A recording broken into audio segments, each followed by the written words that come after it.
sa mga magluluto naman ng kanilang mga almusal. Naku, tamang-tama po dahil isang classic combo breakfast ang ihahanda namin. Kaya tara na, makiluto na dito sa Sarap Pinoy. Kung ang champorado ay perfectly paired with dried fish, then syempre steak and egg naman ang classic match na hindi pwedeng palampasin.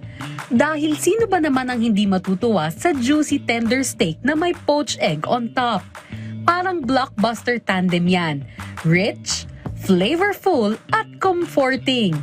At para turuan tayo kung paano ito lutuin, ay tara, pumunta tayo sa Pasig City at samahan si Chef Ryan Paul Cainlang dito sa Sarap Pinoy.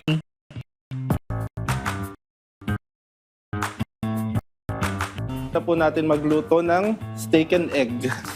Isi-sear natin siya and siniseason lang with salt and pepper. Lagay tayo ng olive oil. Kailangan mainit na mainit yung kalan.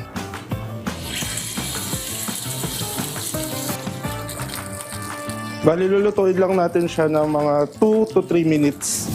Lalagyan natin siya ng butter.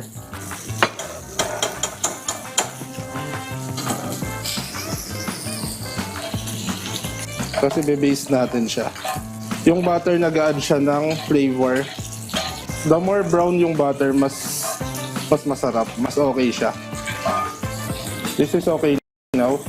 Next step is i-rest natin to while we're doing the poached egg. And magluluto naman tayo ngayon ng poached egg. Nilagyan ko na to ng vinegar. Yan. Tapos whisk ko to para magkaroon ng vortex para pag nilagay yung egg, sa gitna lang siya.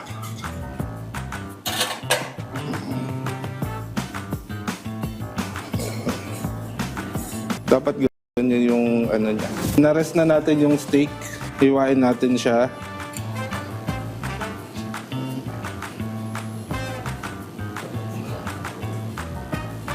To plate, ayan. Garlic rice. I-arrange natin siya ng ganyan.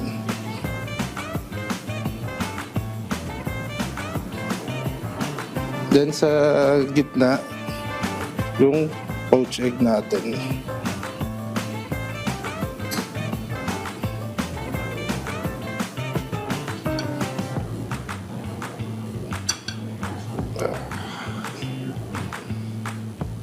Yung sauce niya is chimichurri sauce.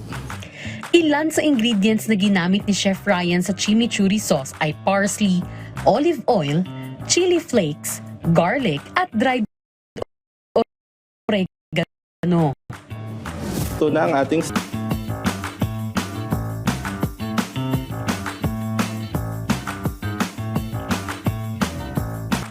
So next time you want something classic but unforgettable, go for steak and egg dahil ang comfort food level nito ay on top.